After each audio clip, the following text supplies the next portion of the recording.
Hey gang, Extreme Rules 2017 was not really all that extreme, it would seem. I feel like I'm telling a Dr. Seuss story here.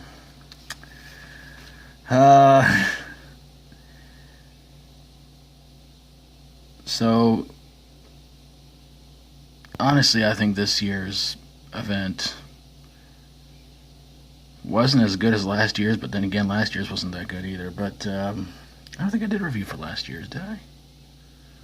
No, I don't think I did. Well, I might have. I think it was earlier in the year. Anyway, let's get the results taken care of. There was a pre-show match between Kalisto and Apollo Crews.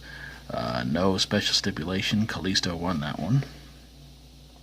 The opening match was for the Intercontinental title, where The Miz defeated Dean Ambrose to win the championship in what I still think was one of the stupidest stipulations they ever put out there.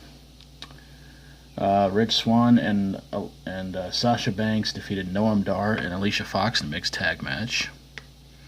I'm not sure what's extreme about a mixed tag match, but okay. Alexa Bliss kept the women's title from Bayley in the kendo stick on a pole match, which only lasted about 5.5 minutes.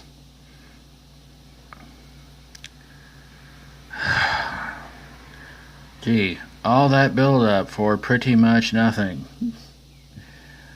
Cesaro and Sheamus defeated the Hardy Boys for the tag team titles in a steel cage match, which I gotta admit it was kind of a surprise, but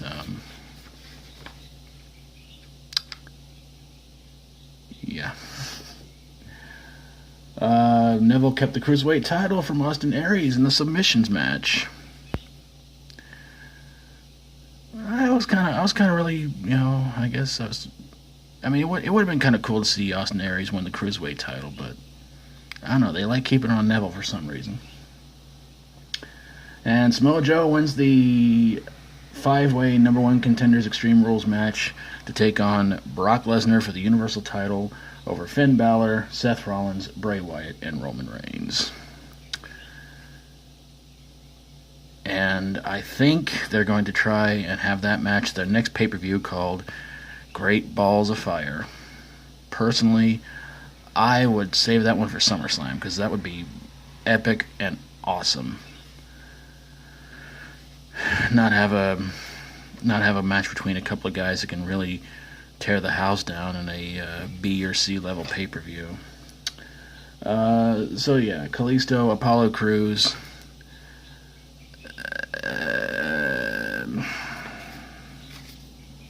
Yeah. Doesn't seem like anybody's really paying a whole lot of attention to these two, so, Miz beating Dean Ambrose for the Intercontinental title. Still, the stipulation was pretty stupid. If Dean Ambrose gets disqualified, then The Miz wins the championship, which is just... that's lame as all get out. I mean, it's supposed to be the one night of the year where there are no rules and it's anything goes and da-da-da-da. And it's like, yeah, except for this one particular match. Rich Swann, Sasha Banks defeating Noam Dar and Alicia Fox. Yeah, that wasn't a big surprise.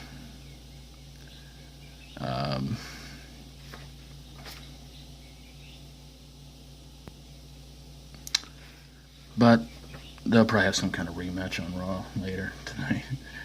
Alexa Bliss keeping the women's title from Bayley in a kendo stick on a pole match, which is, again, one of the stupidest stipulations they could have had. They could have had something better.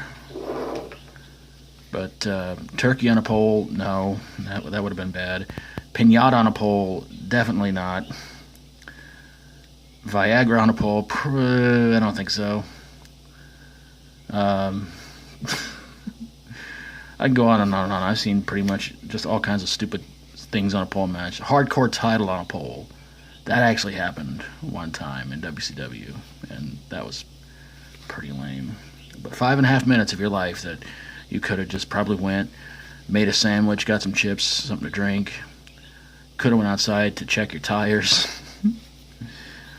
or could have baked cookies, and by the time it came back, it probably would have been over with, so, yeah. Cesaro and Sheamus defeating the Hardy Boys to win the tag titles in the steel cage match. I'm not really surprised the Hardy Boys held the titles at least this long, but who knows what they're going to do with the characters. I think once this broken Matt Hardy and Brother Nero thing gets cleared up with Impact Wrestling, which quite honestly, I don't see why they're making a big deal of it. I mean, if the Hardy Boys really came up with those characters, and I say let them have it and just get on with your lives, Impact Wrestling. Neville keeping the Cruiserweight title from Austin Aries. Obviously, Neville's doing something right in this division for him to keep the championship. And hard to say who his next opponent's going to be, but it's going to be pretty interesting. So, Samoa Joe winning the 5-way. Again, I really would have put this one on SummerSlam because I think that's something that would really sell tickets, but obviously they got an opponent picked out for Brock Lesnar, and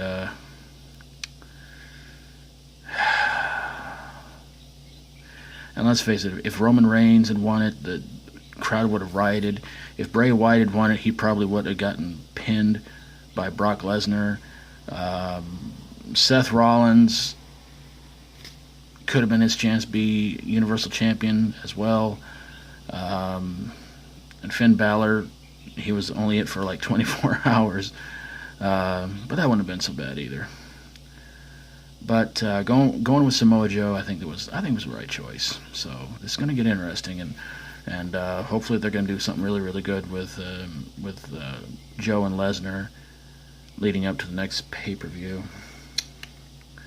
And speaking of which, the next pay-per-view, I believe it's this month. It's Money in the Bank, and already, I hate to say this, but it's looking better than Extreme Rules.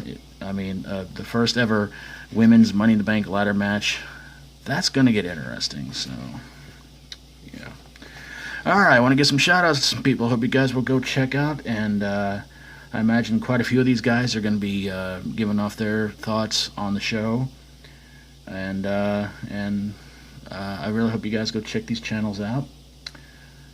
So please go check out Will's World, Danny Knightmare, Brett Robb, Christian Maracle, WrestleManiac 1130, Rayne Q, Slat Rock Wrestling, Wrestling with Regret, Matt Jerishow, One True Fan, Mabel Mania, WCPW, Rassle Real, Gordon Maston, TCWWrestlingOnline, Leeflix, for Wrestling Fans, Title Match Wrestling, NorCal Pro Wrestling, Jim Cornette's Talking Sense, WrestleLamia, Spot Show Wrestling, George Redcorn, Arcadian Vanguard, Ring of Honor Wrestling, Controversial Wrestling Shoots, HockeyMaskGuy, MarkBoy316, WhatCulture Wrestling, The Wrestling Collector, Highspots, GFW Wrestling, World Famous Flea Market, RADPROEmbryonix, YaBoyCompton, Colt Cabana, Impact Wrestling, Sammy Guevara, Trader Jack 641, Kayfabe Commentaries, RF Video 1, and Tomer Hannon 15. Now, between now and Money in the Bank, there's no telling who's going to get added or who's going to be subtracted, because it seems like the last few weeks a lot of wrestling channels have been deleted, and there have been some I've added onto the list. So I'll put their channels down below in the description, and I hope you guys will go check them out and check out their videos. And of course, if you like my videos, always feel free to subscribe and let me know what you thought about Extreme Rules 2017.